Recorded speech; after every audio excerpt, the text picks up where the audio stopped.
नमस्कार, के TV news में आपका स्वागत है। मैं हूं स्तुति और आइए एक नजर डालते हैं शहर की प्रमुख सुर्खियों पर। चलती कंटेनर में लगी आग, लगभग 2 दर्जन मवेशी आए इसकी चपेट में।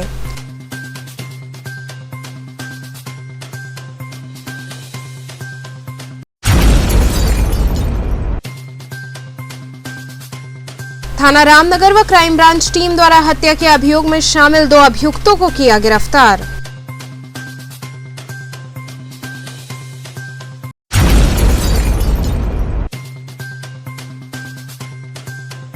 डीएवी इंटर कॉलेज में दयाशंकर मिश्र को मंत्रिमंडल में शामिल किए जाने पर मनाया गया जश्न।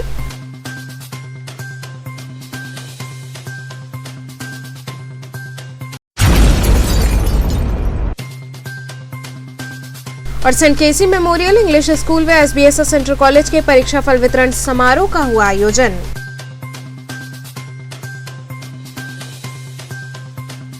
और अब खबरें विस्तार से। चलती कंटेनर में आग लगने से लगभग 2 दर्जन मवेशी इसकी चपेट में आ गए। राजा तालाब तहसील के पास NH4 पर एक कंटेनर में आग लग गई, जिसमें गौ तस्करी के लिए ले जाए जा रहे लगभग 2 दर्जन से अधिक मवेशी इसकी चपेट में आ गए। कंटेनर में आग लगने से मौके पर स्थानीय लोगों ने मदद कर आग बुझाने का प्रयास किया। इसके बाद फायर ब्रिगेड टीम को सूचना मिलते ही मौके पर पहुंचकर किसी तरह कंटेनर में लगी आग पर काबू पाया गया। फायर ब्रिगेड टीम ने कंटेनर को खोलकर रखे सामान की जब जाँच की तो वहां पर गौ तस्करी को ले जाए जा रहे पशुओं को देखकर सभी के होश उड़ गए। किसी तरह गौवंशों को बाहर निकाला जा रहा है, जिसमें 10 से ज्यादा मवेशियों की मौत हो चुकी है। आग लगने के बाद खलासी एवं ड्राइवर मौके से फरार हो गए हैं। शेषमणि जी, क्या हुआ है ट्रक में, क्या था? देखिए, मौके से हम राजा तालाब तहसील पे आए थे। अपने कुछ कारण अपने काम से राजा तालाब तहसील पर आए थे, तो हम तहसील से राजा तालाब सब्जी मंडी के पास जा रहे थे। तभी ये ट्रक आगे से इधर इलाहाबाद से इधर बिहार की तरफ जाती हुई ये ट्रक आ रही थी। अचानक इसमें चलती गाड़ी में आग लग गया।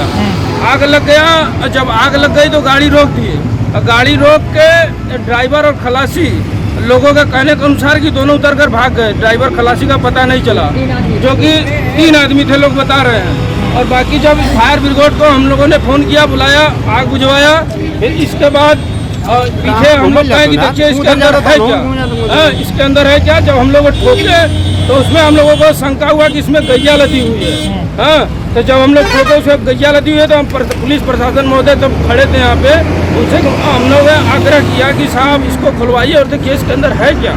तो प्रशासन महोदय के उनके आज्ञा के अनुसार हम लोग उसको खोले, जिसमें भारी से भारी कम से कम 70-80 गाय थी। उसमें बैल था जिसमें अभी तक पूरा निकाला गया। कम से कम 25-30 गाय निकल गई जो सुरक्षित बची हुई थी।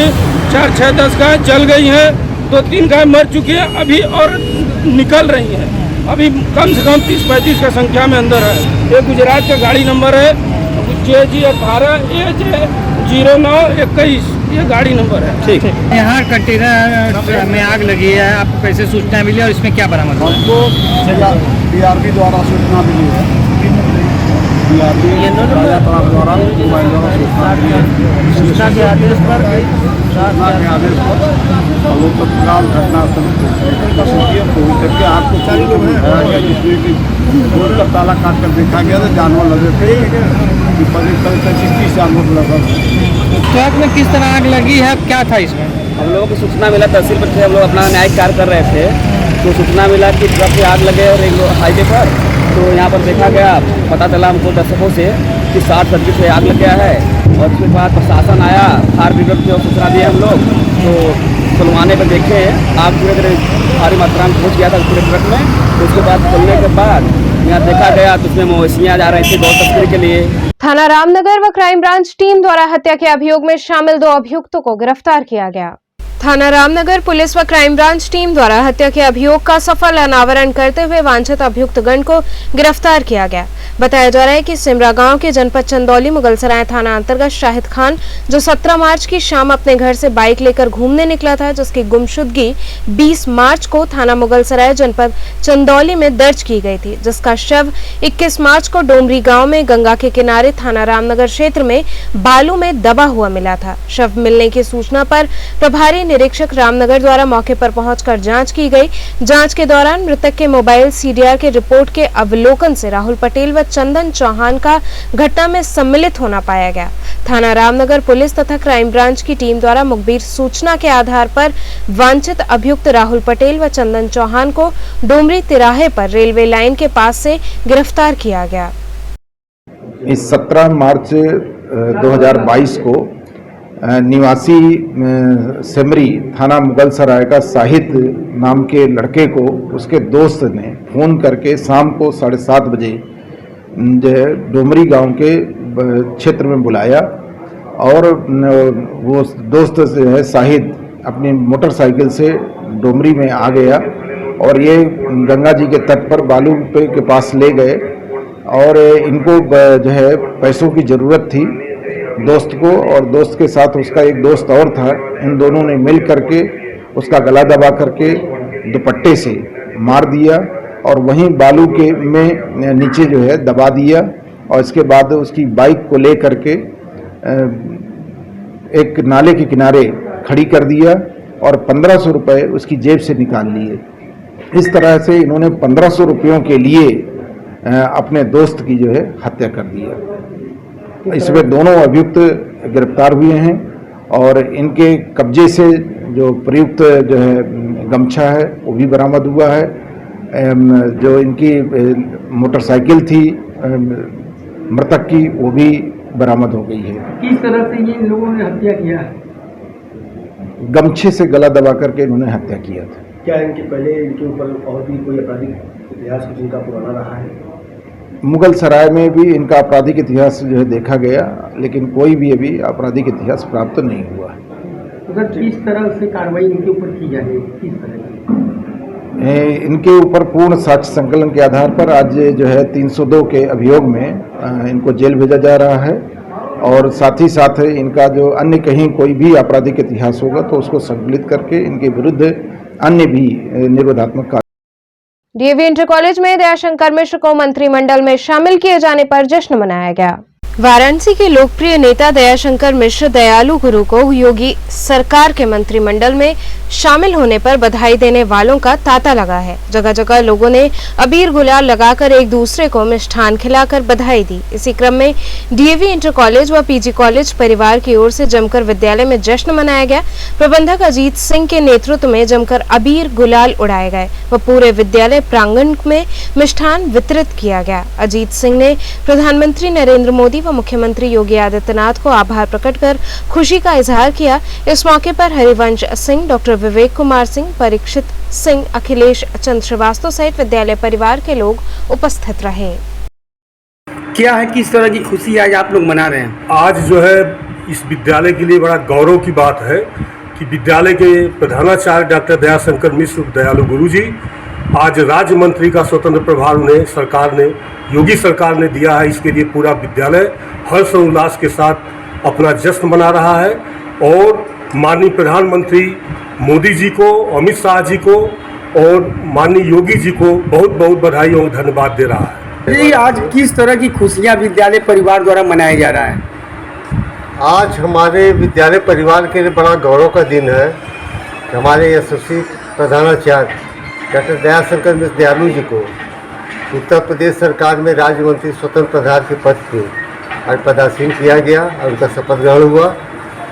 और ये हम लोग के लिए बड़े गौरव की बात है कैसे संघर्षशील, जुझारू और कार्यकर्ता को भाजपा ने जिस तरह से सम्मान दिया, मैं इसके लिए माननीय श्री नरेंद्र मोदी जी को, श्री अमित शाह साहब को और यशस्वी हमारे मुख्यमंत्री माननीय योगी आदित्यनाथ जी को पूरे परिवार की तरफ से हम लोग हार्दिक बधाई एवं धन्यवाद देते हैं। सेंट केसी मेमोरियल इंग्लिश स्कूल व एसबीएसएस इंटर कॉलेज के परीक्षा फल वितरण समारोह का आयोजन हुआ।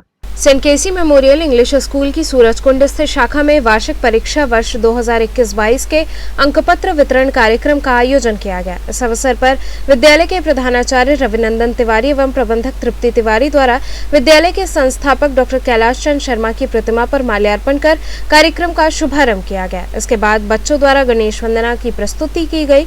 साथ ही एक से बढ़कर एक कार्यक्रम प्रस्तुत हुए। इसके बाद सभी बच्चों के अंक पत्र वितरित किए गए। इस दौरान अनन्या केशरी व सौम्या गुप्ता ने सर्वाधिक अंक प्राप्त कर विद्यालय में अपना परचम लहराया। इसी कड़ी में SBSS इंटर कॉलेज में सत्र 2021-22 के परीक्षा फल वितरण समारोह का आयोजन हुआ। कार्यक्रम का शुभारंभ विद्यालय के संस्थापक डॉक्टर कैलाश चंद शर्मा की प्रतिमा व अध्यक्ष गायत्री अवस्थी शर्मा के चित्र पर माल्यार्पण एवं पुष्पांजलि अर्पित कर किया गया। इस अवसर पर बच्चों द्वारा एक से बढ़कर एक कार्यक्रम प्रस्तुत किए गए।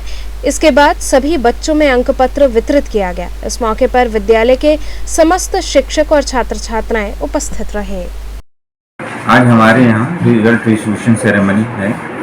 जो बच्चे फर्स्ट सेकंड थर्ड रैंक पर आए हैं उन्हें पुरस्कृत किया गया। बच्चों ने सांस्कृतिक कार्यक्रम प्रस्तुत किया है, उनको भी पुरस्कृत किया गया। हमारे यहाँ नया सत्र 28 मार्च से प्रारंभ है। हम बच्चों को आगे बढ़ने की शुभकामनाएं देते हैं। बच्चे क्या क्या कार्यक्रम आज प्रस्तुत किए? बच्चों ने नृत्य प्रस्तुत किया और सांस्कृतिक कार्यक्रम। तो आगे क्या संदेश देंगे पढ़ाई के मामले में? बच्चों को किस तरह की शिक्षा यहाँ दी जा रही है? हम बच्चों उनके अभिभावकों से यह कहना चाहते हैं कि बच्चों को उनके नंबर के अकॉर्डिंग ये जज ना करें कि बच्चे क्या नंबर प्राप्त किए हैं, कौन फर्स्ट है कौन सेकंड है।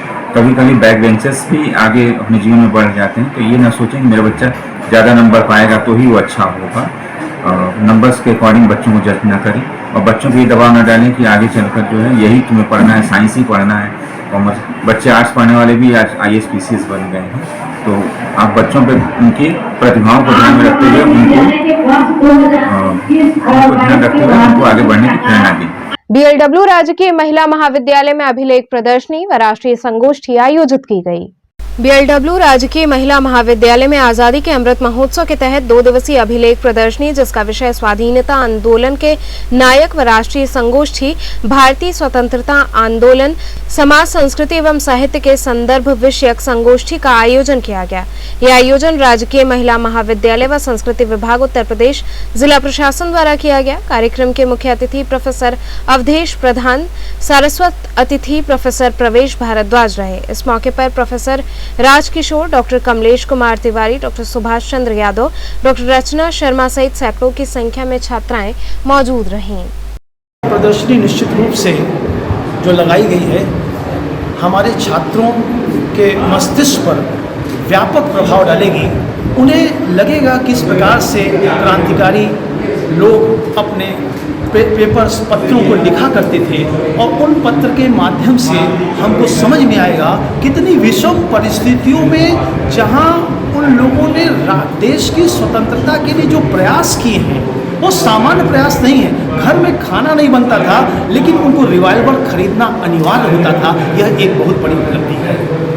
सर, आज किस तरह का संगोष्ठी किया गया है, विषय क्या रखा गया है और प्रदर्शनी का क्या विषय? आज जो विषय रखा गया है बड़ा व्यापक विषय रखा गया है। उसमें भारतीय स्वतंत्रता के आंदोलन में संस्कृति, समाज और साहित्य का क्या योगदान रहा है, इसके विषय पर संगोष्ठी रखी गई है, जिसका उद्देश्य यह है कि हम अपने आप को, अतीत को याद करें और अतीत को याद करके इसको हम अपने हृदय में समाहित करें और इसको समाहित करने के उपरांत हम इसे व्यवहार में लाएं। यही मूल उद्देश्य है कि हम छात्रों को किस प्रकार से बताएं कि इनके पत्र किस प्रकार से लिखते थे, किस प्रकार से उन्होंने अंग्रेजों ने यातनाएं दी थी। एक छोटा सा बहुत जल्दी से मैं आपको बता करके, राजगुरु जो थे, राजगुरु को रोटी सेक रहे थे तो सरसी को उन्होंने चूल्हे में डाल दिया और अपनी छाती पर 2-3 बार मार दिया और कहा, जब चंद्रशेखर आज़ाद आए तो उनसे कहा कि ऐसा आपने क्यों किया?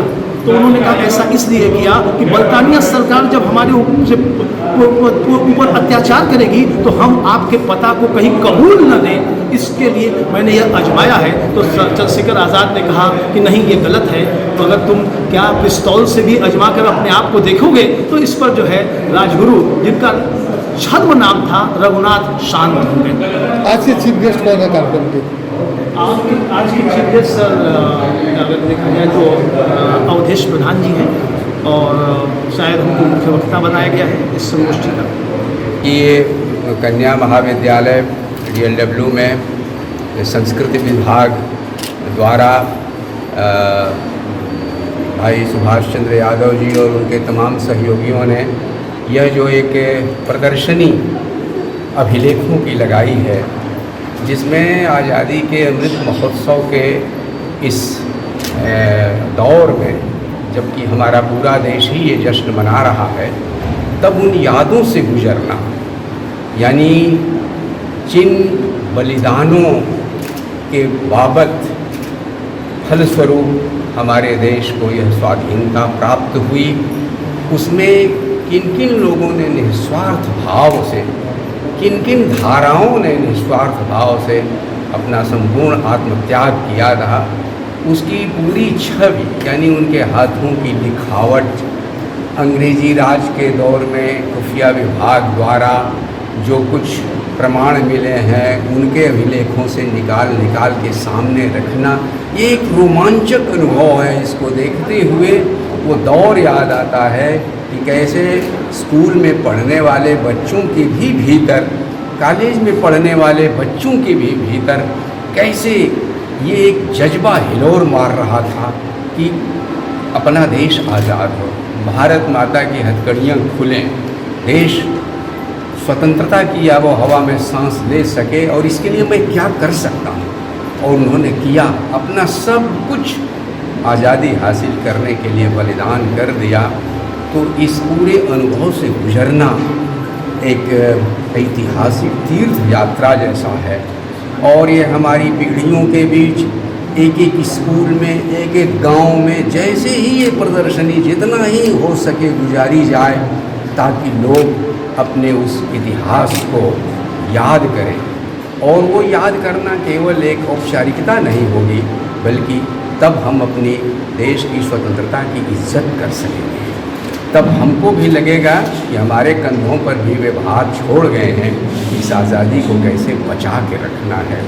उन्हीं लोगों ने आज़ादी के बाद जो संविधान दिया है, उस संविधान को कैसे हमें निखारना है, और देश जो वो हम लोगों को सौंप गए हैं, उसको कैसे दुनिया के तमाम देशों के बीच एक शक्तिशाली देश, एक समृद्ध देश, एक सुशिक्षित देश, एक ज्ञान संपन्न देश और एक शक्ति संपन्न देश के रूप में खड़ा करने में हमारा क्या योगदान हो सकता है, इसके प्रति एक एहसास भी जगा सके, एक भीतर कर्तव्य भावना भी। टीम मोदी सपोर्टर संघ द्वारा केक काटकर खुशी मनाई गई। टीम मोदी सपोर्टर संघ के कार्यालय में मुख्यमंत्री योगी आदित्यनाथ द्वारा दोबारा मुख्यमंत्री पद पर शपथ लिए जाने के उपलक्ष्य में जश्न मनाया गया। वहीं इस अवसर पर संघ के राकेश जायसवाल ने अपना जन्मदिवस व प्रदेश में पुनः बीजेपी सरकार बनने पर केक काटकर खुशी मनाई। यहाँ रुकेंगे एक छोटे से ब्रेक के लिए, आप बने रहिए KTV के साथ।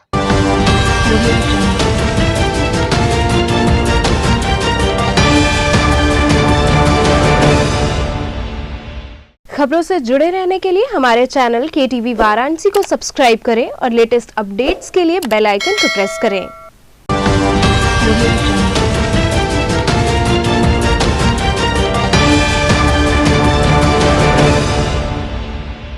ब्रेक के बाद आपका स्वागत है।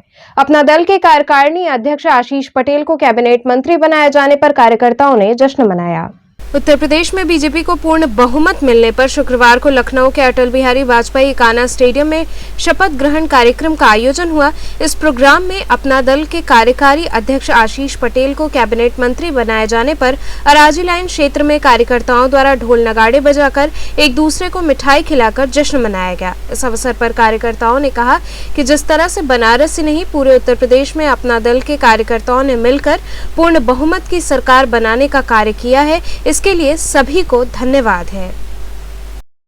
आज प्रोग्राम जो यहाँ पर मनाया जा रहा है, ये कल जो बहुत ही पूरे देश का निगाहें जिस पर थी लखनऊ में मंत्रिमंडल का गठन, शपथ ग्रहण, तो उसमें भी हमारे अपना दल के जो अध्यक्ष रहे हैं आशीष पटेल, उनको भी उत्तर प्रदेश में कैबिनेट सरकार के लिए जगह मिला है। तो उसी खुशी में यहाँ पर लोग इकट्ठा हुए हैं और मिष्ठान एक दूसरे को खिला रहे हैं, और इसके बाद यहाँ से लोग जुलूस के शक्ल में जाएंगे GT रोड पर, और वहाँ पर चलकर इसका समापन किया जाएगा। इस प्रोग्राम में कहाँ से लोग शामिल होने के लिए आए? इस प्रोग्राम में वाराणसी जनपद के हर कोने से लोग आए हुए हैं। इसमें बूथ से लेकर के प्रदेश तक जो पदाधिकारी हैं वो शिरकत किए हुए हैं। आज किस खुशी में प्रोग्राम का आयोजन किया गया है? आज NDA 2 की सरकार उत्तर प्रदेश में पूर्ण बहुमत के रूप में आई और कल हमारे कैबिनेट का गठन हुआ, जिसमें अपना दल यस के कार्यकारी राष्ट्रीय अध्यक्ष आदरणीय आशीष पटेल जी को कैबिनेट में स्थान दिया गया। इसके उपलक्ष्य में अपना दल यस परिवार के सभी साथी एक साथ आए और अपने यहाँ एक दूसरे को मिठाई खिलाकर एक दूसरे का अभिवादन करते हुए इस खुशी का इजहार करने के लिए यह कार्यक्रम ऑर्गेनाइज है। कहाँ से कहाँ तक आप लोग जाएंगे प्रोग्राम? हम लोग अभी ब्लॉक मुख्यालय के पास इंडियन हॉस्पिटल है, हमारा व्यक्तिगत एक हेल्थ केयर सेंटर है, जहां हम लोग यहां से इस कार्यक्रम की शुरुआत किए हैं और यहां आपस में बात करने के बाद हम लोग एक जुलूस के शक्ल में राजा तालाब मनोज पान भंडार तक जाएंगे। हिंदू युवा वाहिनी द्वारा 80 स्थित पंचरत्न मंदिर में पूजन अर्चन किया गया। हिंदू युवा वाहिनी द्वारा 80 घाट पर स्थित पंचरत्न मंदिर में रुद्राभिषेक किया गया। मुख्यमंत्री पद पर पुनः योगी आदित्यनाथ द्वारा शपथ लिए जाने के उपलक्ष्य में इस कार्यक्रम का आयोजन हुआ। कार्यकर्ताओं ने कहा कि मुख्यमंत्री योगी आदित्यनाथ द्वारा कुशलता पूर्वक 5 साल की सरकार चलाने को लेकर ये पूजन अर्चन किया जा रहा है। महाराज जी के पुनः मुख्यमंत्री बनने के उपलक्ष्य में जो है हम लोगों ने 80 घाट के पंच मंदिर पे जो है रुद्राभिषेक का कार्यक्रम रखा था और महादेव से ये आग्रह किया है कि जैसे पिछले 5 साल में महाराज जी ने जो है बेहतर कार्य किया, जो विदेशों में भी उनकी सराहना की गई, आने वाले 5 सालों में इससे भी बेहतर कार्य हो और जो माफियाओं की कमर तोड़ी गई पिछले 5 सालों में, आने वाले समय में पूरे उत्तर प्रदेश को जो है माफिया मुक्त प्रदेश बनाया जाए। काशी वासियों को आप क्या संदेश देना चाहेंगे जो दोबारा महाराज जी मुख्यमंत्री बने? काशी वासियों से यही है कि जो आने वाले पिछले 5 सालों में जो विकास हुआ है, काशी में खासकर देख सकते हैं, मथुरा देख सकते हैं, अयोध्या देख सकते हैं, जो ऐतिहासिक इतिहास रहा है, जो डबल इंजन की सरकार ने वाकई में अपना काम दिखाया है, तो काशी वासियों से यही आग्रह है कि वो संयम बनाए रखे। इससे भी बेहतर कार्य जो है इस कार्यकाल में होने जा रहा है और पिछले 37 सालों का इतिहास तोड़ा गया है, महाराज जी के द्वारा इस इतिहास को तोड़ा गया है कि पुनः वो मुख्यमंत्री बन के जो है उत्तर प्रदेश की सत्ता में आ रहे हैं। 2022 विधानसभा में हिंदू युवा वाहिनी का बहुत बड़ा रोल था जी। 2024 में क्या इससे बेटर रोल होगा? जी बिल्कुल, जैसा हम लोग को आदेश आएगा महाराज जी का वैसा कार्य किया जाएगा। मुख्यमंत्री पद पर योगी आदित्यनाथ द्वारा पुनः शपथ ग्रहण करने की खुशी में एक दुकानदार ने लोगों को फ्री में मोमोज खिलाए। मुख्यमंत्री योगी आदित्यनाथ द्वारा उत्तर प्रदेश के मुख्यमंत्री पद पर शपथ ग्रहण किए जाने पर लोगों में काफी उत्साह है। बात की जाए काशी की जनता की तो ये प्रधानमंत्री नरेंद्र मोदी का संसदीय क्षेत्र है। यहाँ की जनता इस बात से काफी उत्साहित है कि मुख्यमंत्री पद पर दोबारा योगी आदित्यनाथ ने शपथ ली है। वहीं इस अवसर पर जगह जगह ढोल नगाड़े संग जश्न मनाया गया। लोगों ने एक दूसरे को मिठाई भी खिलाई। वहीं इस जश्न के माहौल में मोमोज की दुकान लगाने वाले आकाश ने लोगों को फ्री में मोमोज खिलाए। उनका कहना है कि उन्हें बेहद खुशी है और इसलिए आज वो काशी की जनता को फ्री में मोमोज खिला रहे हैं। आकाश, आज क्या किए हो? आज मैंने फ्री में मोमोज जनता के लिए बांट रहा हूँ। क्यों बांट रहे हो आज? क्योंकि योगी जी दोबारा मुख्यमंत्री बने शपथ। कितनी खुशी हो रही है? बहुत खुशी है सर, मैंने खूब मेहनत किया। तो कितना लोगों को मोमोज खिला के कैसे लोगों को पसंद कर रहे हो? ये पूरी जनता की लोगों, पूरी वाराणसी की जनता को लोगों को खिलाना चाहता हूँ। Association of professional graduate civil engineers के 2 दिवसीय कार्यशाला का आयोजन हुआ। Association of professional graduate civil engineers Varanasi city chapter के तत्वाधान में 2 दिवसीय कार्यशाला के आयोजन का उद्घाटन हुआ। प्रथम दिन राष्ट्रीय प्रबंध कार्यकारिणी की बैठक का आयोजन किया गया, जिसमें देश के विभिन्न राज्यों से लगभग 70 की संख्या में इनके प्रतिनिधि अभियंता इस बैठक में सम्मिलित हुए। बैठक की अध्यक्षता राष्ट्रीय अध्यक्ष इंजीनियर अजीत फौजदार ने की। बैठक में लंबित इंजीनियर्स बिल, वर्षा जल संचयन की तकनीक व विकास प्राधिकरण के ऑनलाइन बिल्डिंग अप्रूवल सिस्टम को जनमानस के लिए कैसे उपयोगी और सरल बनाया जाए इत्यादि अनेक सामाजिक पहलुओं से जुड़े विभिन्न विषयों में सिविल इंजीनियर्स की भूमिका पर विस्तार से चर्चा की गई। बैठक में प्रमुख रूप से engineer M H Baig, engineer Shiv Singh Beniwal, engineer Neeraj Gautam, engineer B K Srivastava, engineer Arvind Kumar इत्यादि ने अपने विचार रखे। राकेश जी, आज जो ये बैठक है जी, क्या उद्देश्य है, इसका मकसद क्या है? इसका उद्देश्य है कि जो हमारे चैप्टर्स जितने हैं पूरे हिंदुस्तान भर में, वो सारे एग्जीक्यूटिव जितने हैं वो बनारस में आज इकट्ठे हुए हैं इंजीनियर्स फैटर्निटी के ऊपर बात करने के लिए, जल संचयन पे कुछ और भी चीज़ें हैं, जैसे कि इंजीनियर्स बिल है हमारे, बीडीए के साथ जो हमारी प्रॉब्लम्स हैं, या दूसरे स्टेट जो है बिहार है वहाँ पे कुछ और रूल्स रेगुलेशन जो स्टेट गवर्नमेंट के होते हैं, उनसे किस प्रॉब्लम हमें इनकाउंटर होते हैं, मिलकर एक कॉमन सोल्यूशन निकालें, एक प्लेटफॉर्म तैयार हो जिससे सारे इंजीनियर्स के लिए जो है हम लोग काम कर सकें उस पर। किन किन जिलों से आए हैं? समस्तीपुर है, दरभंगा है, भागलपुर है, समस्तीपुर, आई मीन आसाम तक से हैं लोग, एनसीआर से हैं, महाराष्ट्र से हैं, आसाम से, और यूपी से कम भी 15 जिले हैं ऐसे, आगरा, अलीगढ़, मेरठ, इलाहाबाद, लखनऊ, बनास तो है, बनास हाउस सिटी है यहाँ पे। ये हमने यहाँ पे ऑर्गेनाइज किया, 2 दिन का प्रोग्राम है ये। आज एग्जीक्यूटिव काउंसिल की मीट है, कल एक हमारी जनरल असेंबली भी है, वो नेशनल कॉन्फ्रेंस के रूप में हम कर रहे हैं, वो ताज होटल में। गर्मी में जल संकट की समस्या सबसे ज्यादा बनती है जी। ऐसे में जिक्र किया गया है कि जल संकट हुआ तो काफी परेशानी हो सकती है, लेकिन इसको बचाएंगे? बचा ऐसा सकते हैं जैसे रेन वाटर हार्वेस्टिंग सबसे अच्छा तरीका इसका होता है। अब वो हम लोग कोशिश करते हैं, अभी जितने भी नक्शे होते हैं, और हम लोग भी अपने क्लाइंट्स को अवेयर करने की कोशिश करते हैं। जनरल आदमी उसमें कुछ खर्चा होता है, करना नहीं चाहता, लेकिन हम उसके भविष्य में होने वाले फायदे को बता के हम ये बता सकते हैं कि आज नहीं, हमारे आने वाली पीढ़ियां उसका फायदा उठाएंगी। करने को तो कोई ना करे, लेकिन भविष्य झेलना तो सबको आज नहीं। नक्शे में तो पास हो जाता है, लेकिन अमूमन कोई बनाता नहीं है। देखिए वहाँ पे भी गवर्नमेंट की क्राइटेरिया है, एक पर्टिकुलर एरिया के ऊपर वो इसको उन्होंने लागू कर रखा है। लेकिन मैं बता सकता हूँ आपने अपने पर्सनल अनुभव से कि जो एरिया उन्होंने रखा उससे नीचे एरिया में भी जो जागरूक है वो कर रहे हैं, और जो नहीं जागरूक है बेईमानी पे उतरेंगे तो कुछ नहीं कर सकते हम उनके लिए। गवर्नमेंट ने तो अपना रूल लगा रखा है कि साहब इतने 300 स्क्वायर मीटर पे आपको करना है। मैं छोटे लोगों की बात बता रहा हूँ, जो उससे भी छोटा घर है वो खुद जागरूक है और उन्होंने कर रखा है। अस्सी घाट पर तेजी से हो रहे अवैध निर्माण को ध्वस्त किया गया। अस्सी घाट पर अवैध निर्माण का कार्य काफी तेजी से हो रहा है। जगह जगह दुकानदार अपने सामान रखने के लिए पक्का निर्माण कर रहे हैं। यह निर्माण कार्य अपने स्वयं के लाभ के लिए करवा रहे हैं, परंतु राहगीरों और दर्शनार्थियों के लिए परेशानी का कारण बन रहा है। वहीं इस पक्के निर्माण कार्य से स्थानीय नागरिकों में काफी आक्रोश है। श्रवण कुमार ने कहा कि घाटों पर निर्माण करना बहुत ही गलत है। नगर निगम को इसका संज्ञान लेकर निर्माण कार्य करने वालों पर तत्काल कार्रवाई करनी चाहिए। वहीं इस मामले को नगर निगम द्वारा संज्ञान में लेते हुए अवैध निर्माण को ध्वस्त किया गया।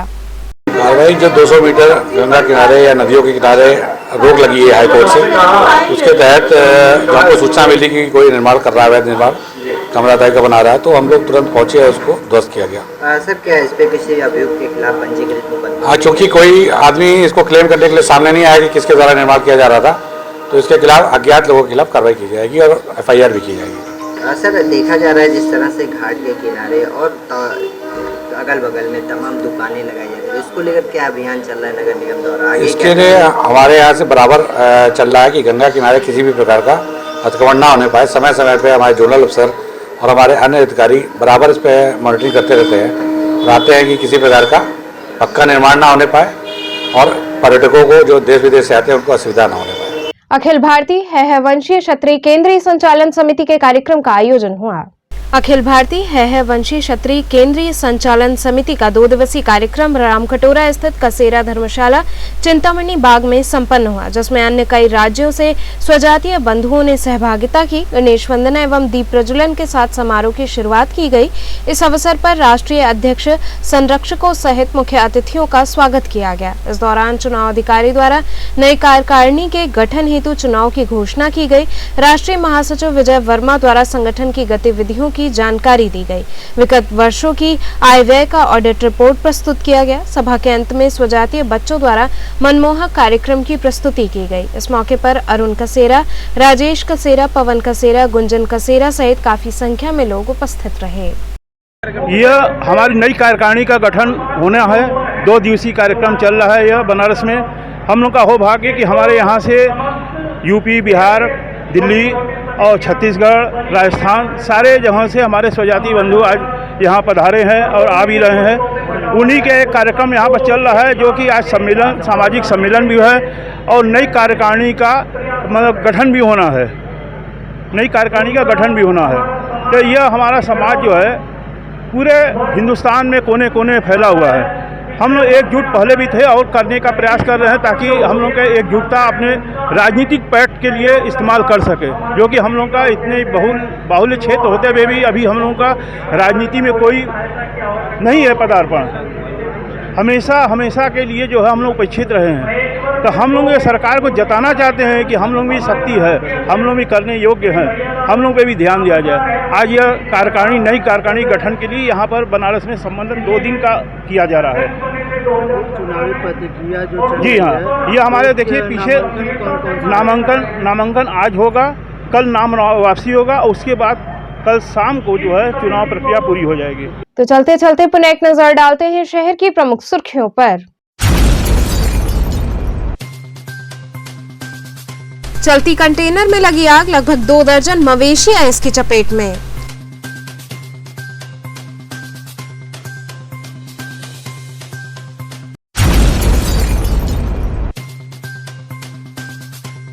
थाना रामनगर व क्राइम ब्रांच टीम द्वारा हत्या के अभियोग में शामिल 2 अभियुक्तों को किया गिरफ्तार।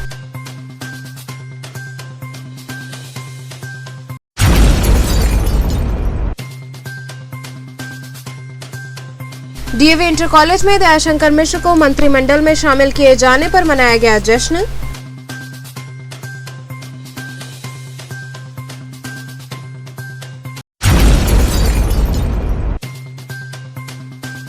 और सेंट केसी मेमोरियल इंग्लिश स्कूल व एसबीएसएस इंटर कॉलेज के परीक्षाफल वितरण समारोह का हुआ आयोजन।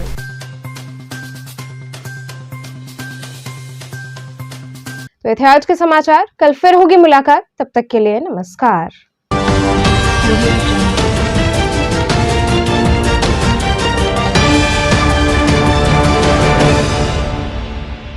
खबरों से जुड़े रहने के लिए हमारे चैनल KTV वाराणसी को सब्सक्राइब करें और लेटेस्ट अपडेट्स के लिए बेल आइकन को प्रेस करें।